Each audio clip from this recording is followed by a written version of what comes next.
The test group cannot prove God exists and remain embedded in the fallen world. It is not possible to prove God exists while living as if He does not exist. It is our life that serves as the evidence.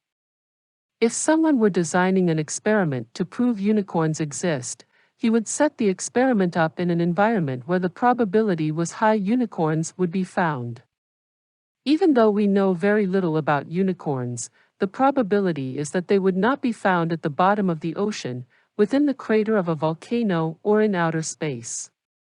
God cannot be proven to exist within a physical universe. God cannot be proven to be subject to the laws of causality.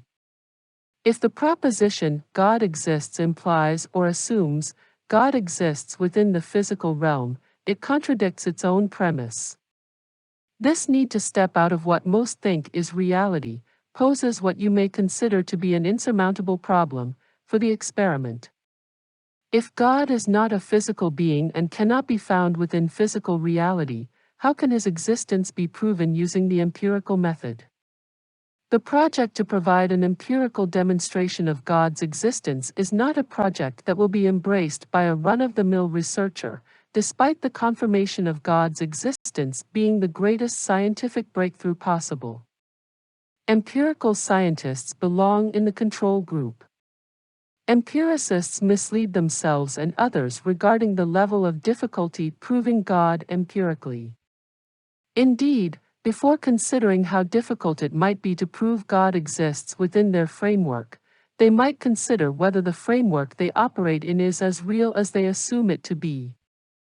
If physical reality has no objectively verifiable existence, ought they be surprised if something that has a true objectively verifiable existence cannot be proven to exist within it? The problem that empiricists have is akin to the problem a researcher would have, trying to prove natives were Atlanteans. First prove Atlantis exists before debating its flora and fauna. God has no limits, but He imposes limits on us. Mankind is limited by the logic God imposes on us. God is beyond logic, but mankind is not. God cannot exist, logically speaking, in anything that constrains Him. If x greater than y, y is not equal to x, where y is God and x reality. We commit a fundamental error if we see God in an aspect or element of the physical world. It is a common practice to say we see the glory of God in a sunset, or His majesty in the elegance of a mathematical theorem. But God is better seen in the humanities, for it is here that God connects with man and as man entered our universe. But we must respect God. God is the Creator and therefore has absolute power over His creation. Yet, mankind believes men and women have a right to own nature. We are given a portion of the real world to care for. Collectively we have dominion over the earth, but the local church or body of believers has jurisdiction only over the resources we need to care for each other.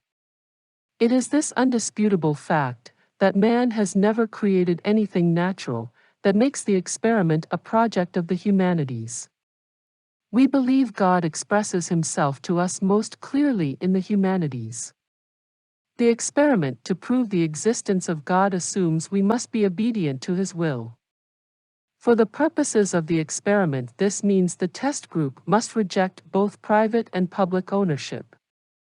We own only what we create and have no claim on what was created by others, especially if this other being is God. Mankind can add value to the assets created by God. This value can be quantified and issued as a currency. For the purposes of the experiment, this currency is referred to as prefers. This is a contraction of preferred shares. Preferred shares are issued on the equity created by specialized transformations of the world's assets. When used as a currency or unit of account, the equity created by the test group is issued as prefers. The experiment consists of the systematic transformation of conventional businesses into charitable institutions operated by test groups. The crucial first step is for the participants to divest themselves of what does not belong to them, their commercial and underused assets. Test and control groups must be separated, and the best way to divide them is through the work of a charitable institution. An exchange is business transformed into an operational test group. Exchanges are charities that can be set up with as few as 2 or 3 persons. A unit of account based on the equity within the charity is used to track operations. All that is required is for the group to create a charitable institution with a mission to help one another. The focus of the test group is on evangelism. The intent is to engage in evangelism in a scientifically verifiable way. The success of the experiment requires resources to be shifted into exchanges from what would otherwise be part of the control group. By growing in size, wealth, and relative importance, the test group demonstrates charitable institutions work better than private and public ownership models. The assumption is people who follow Scripture perform consistently better than those who follow another strategy. But this is said, with the assumption that the exchange model of a charitable institution is implemented by the test group. The test group is more just in its operations. The test group utilizes citizens' courts as outlined in the video and blog of the same name. Because it operates with a more sophisticated understanding of equality and justice, the members of the test group operate with less waste and a higher rate of equity creation than those in the control group. The control group exists and has existed for 6,000. The control group consists of the conventional institutions we are familiar with. But there must be conditions attached before anyone can move out of the control group to become a member of the test group. The test group is not composed of people who self-identify as Christians. Were it this simple, the church would already have outpaced their secular counterparts at every level. The operation of the experiment is not just a process of implementing a program, the program itself separates the test group from the control group. This division is absolute. The deeper the division, the more accurate will be the results of the experiment. If the two groups are indistinguishable, comparing the two groups will result in a finding that belief in God has no impact. That is the state of the experiment, in the way it is being conducted, as of today. If there are only a few features that distinguish the two groups, the level of divergence will be small. It will be difficult to gauge the impact that faith has on an individual. We may see a difference if we look hard for it, but so far as the quantified methods of science, the difference between control and test group will be difficult to isolate and measure. The pursuance of the experiment must be accompanied by a systematic separation of church from state if the experiment is to have a measurable impact. This truth creates a serious problem for the test group. A founding premise of the liberal system is that no one owns anything in the absolute sense of the word. There are always claims against the property one thinks one owns. This world recognizes 3 sorts of ownership, and none of them can be fully isolated from any of the other forms. It is not that private and public ownership does not exist. But these ownership models are not to hinder the pursuit of the liberal agenda. Man is not God. Humanity is not the highest and most perfect conception, nor can we strive towards this objective. But the control group must think like God and consider themselves the highest possible conception of being. Eliminate God and theoretically there cannot be anything higher than the ego of man. The desire of the control group is to be tantamount to God. The control group want to control all things as God controls all things as they pursue this agenda. The control group is the group that prioritizes control. Which is why we need to divide from them. We cannot permit them to access our resources or hijack our agenda in pursuit of their own. Both groups exist to prove the existence of God. The distinction is the God each group attempts to demonstrate exists. The division between the groups is defined by the God each serves. This experiment was not engaged in. What we do here is make the experiment visible and accentuate its edges. In a word, we are working to formalize the experiment and in so doing, clarify the control group and the test group. But the division is not simple to achieve. There is much law and tradition in place to prevent the casual separation of peoples and groups from the political, economic, and religious powers.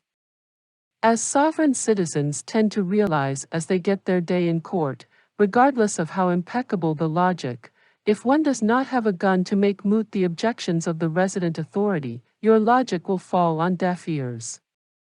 As the arguments of the child are refuted by a slap on the butt. The sovereign citizens' movement failed because they could not overcome the logic of the sword. The sovereign citizen has logic and reason on their side, but by their own arguments the debate exists outside of the legal system they find themselves countering. The very legal system they claim has no power over them, does not see them in a legal sense.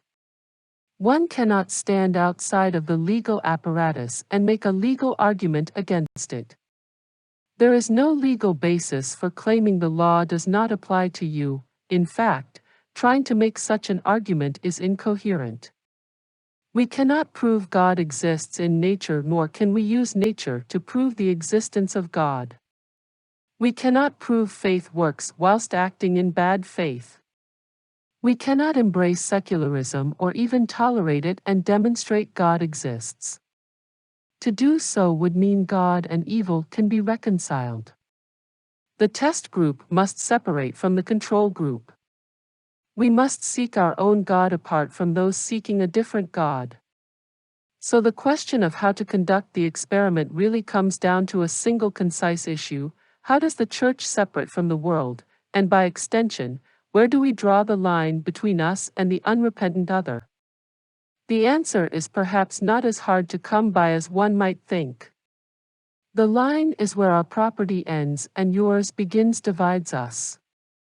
Your secular socialism ends where your budget ends, and our accounting begins. In a very real sense, the division between test and control group is an accounting problem. Keeping the two groups apart is keeping their hands out of our pockets. The purpose of socialism is to destroy the historic experiment. The line between believer and unbeliever is of the same substance as the line that exists between nations. The line between test group and control group is a property line separating owners of assets from one another. The control group has its assets and we our own. The entire focus of the experiment is to keep them and their ideas out of our lands.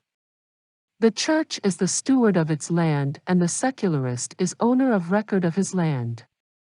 We conduct our experiment within the boundaries of our property and observe the goings-on in the lands beyond our own. The experiment is as successful or conclusive as the groups are insular. NIMBY is not just a statement of anxiety, it is a dire necessity if we hope to live as God intended. The success of the experiment is a measure of how well we defend our border. NIMBY means no secular ideas, agendas, or doctrines are permitted across the border between control group and test group. Think of two walled cities. Babylon is the city of the damned. Meriton is the city of the saved who live in faith, serving as a light on the hill and a conclusive proof of the existence of God.